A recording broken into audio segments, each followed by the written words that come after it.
આજનો પ્રસંગ અમારા ભક્તરાજ ફૂલચંદભાઈ અને જોશનાબેન વળી પાલનપુરની ધર્મધરા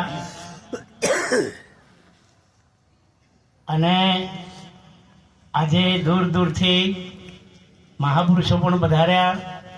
બધાના નામ લેતો નથી, માતાજીએ લઈ લીધા.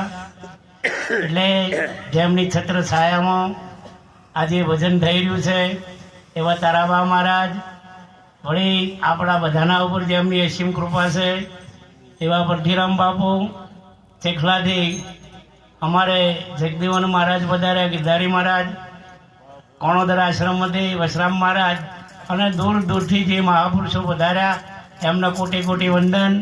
કેમ કે આ અમૂલ્ય સમય ફાળવીને અમારા ભક્તરાજના આમંત્રણને માન આપીને જે વધાર્યા એ બદલ ખૂબ ખૂબ ધન્યવાદ. મારા પેલા મહાપુરુષોએ ગુરુ મહિમાની જો વાત કરી, અને આ મનુષ્ય દેહ આપણને મળ્યો છે ફરી મળવાનો નથી, અને હાલ મળી ચૂક્યો છે, માલ હાજર છે, એટલે હાજરનો ઉપયોગ થાય, બીજાનો થાય. હા, હમણાં જગદીવન મહારાજ બોલ્યા હતા કે આ જે હાજર મહાપુરુષો છે ને એ જ આપણા આગળના છે. હાજર જે છે ને એ આગળના. તમે વેદ વ્યાસજી કહો તો એ છે મીરોના નમોની નરસિંહ નમોન્યા, પણ પછી જયારે જગતને ખબર પડી ને એટલે એના એ જ લોકો એમની આરતી ઉતારે છે હાલ પણ. અને હાલના જ જે મહાપુરુષો છે ને એ જ પરમાત્માની ઓળખ કરાવશે, આ આત્મતત્વનો અનુભવ આ મહાપુરુષો કરાવશે, બીજો કોઈ કરાવશે નહીં. આ મનુષ્યને જો મોટામાં મોટું બંધન હોય ને તો લગ 84 નું છે, જન્મ મરણનું. એ સદગુરુ દ્વાર સિવાય મટે નહીં. ગમે એટલા તમે જપ કરો તો એ જન્મ મરણનું 84 લાખ યોની મટે નહીં. કદી ગંગાજીના કોઠે ઘર કરીને રહો ને તો આ લક્ષ 84 એ કાપી ના શકે.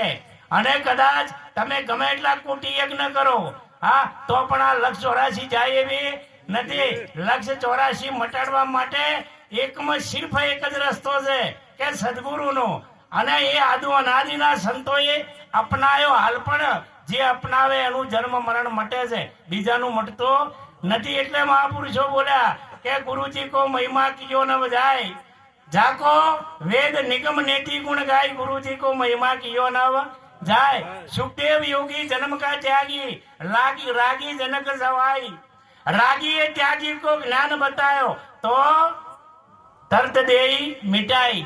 તો કે આ વાતના જે સમજેલા પુરુષો છે ત્યાગી હોય તોય ભલે, અને સંસારમાં રાગી હોય, રાગમાં રહેતા હોય તો ભલે, પણ જેના આ વાતનો અનુભવ છે એ જ આ અનુભવ કરાવી શકે, કારણ કે બીજો કરાવી શકે નહીં. પાછળ વાત કરી કે નારદ મુનિ આ મન ગોવિંદ કે જાકો આ શિર 84 आई, ढिम्मर गुरु ये शान बताई तो तरत दे मिटाई, गुरुजी को महिमा कियो न जाई. પછી એમાં એક વાત આવી કે ગુરુ ही जंतर, गुरु ही मंतर, गुरु ध्यान निरंतर ધાઈ. જો ગુરુ મળે ને તો જેસલ જેવા મનવાળાનો પલટો કરી દે, અને ગુરુ ही મંતર આવા મનવાળો ને ગુરુ વશમાં લાવી દે, બીજો કોઈ લાવી ના શકે.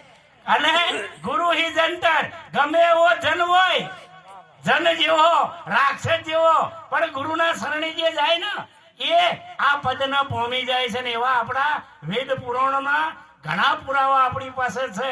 એટલે મહાપુરુષો એમ કીધું કે આ કેવો હોય, વ્યક્તિ કેવી હોવી જોઈએ, ગુરુ પણ કેવા હોવા જોઈએ.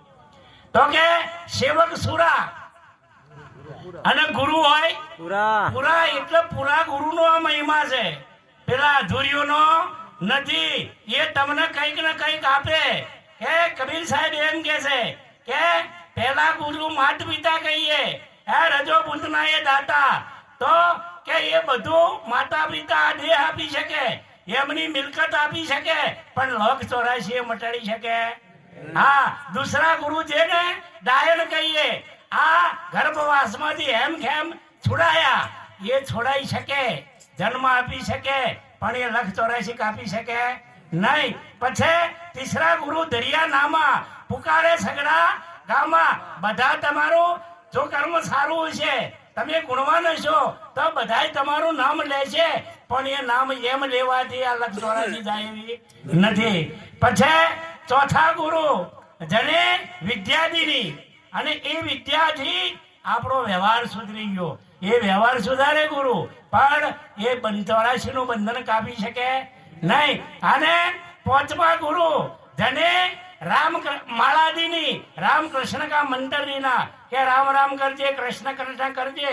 હા ભૂખ લાગે અને આપણે કદાચ માળા લઈને બેસીએ કે ભાઈ ભોજન ભોજન ભોજન તો આ ભૂખ ભાગે એવી નથી. તરસ લાગે તો આપણે માળા કરીએ કે તરસ તરસ તરસ મટે પોણી પોણી તો એ મટે એવી નથી. તો એ ગુરુ કે મંત્ર આપે પણ આપણી લક્ષ 84 નું બંધન ના કાપી શકે. આ મનુષ્ય દેહની સફળતા ન એ કરી શકે. અને છઠ્ઠા ગુરુજીને બ્રહ્મગઢ તોડ્યા જેને આપણે પ્રેમ ગુરુ કહીએ છીએ. અનેકમાંથી જોડી શું જોડ્યા તો થયો પરમાત્માની ઓળખ થઈ. તારો અનુભવ આત્માનો થયો કે નહીં? હા. અને એ જ્યારે વાત મોને ને એટલે છઠ્ઠા ગુરુ કામ કરી જાય છે અને એને તૈયાર કરીને સદગુરુના શરણે મૂકે.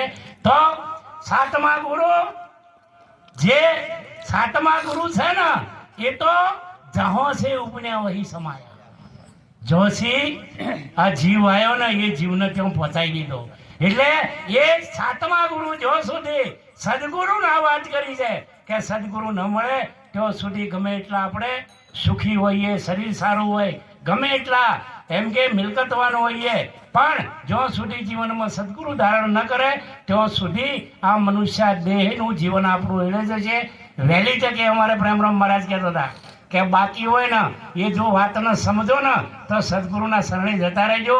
નહીતર તમે ઘણા આખા જિંદગી હડમલા કરતા કરતા ઓમ નોમ સમય આવશે એટલે આ શરીર છૂટી જાય છે અને પછી ઘણો પસ્તાવો થાય છે.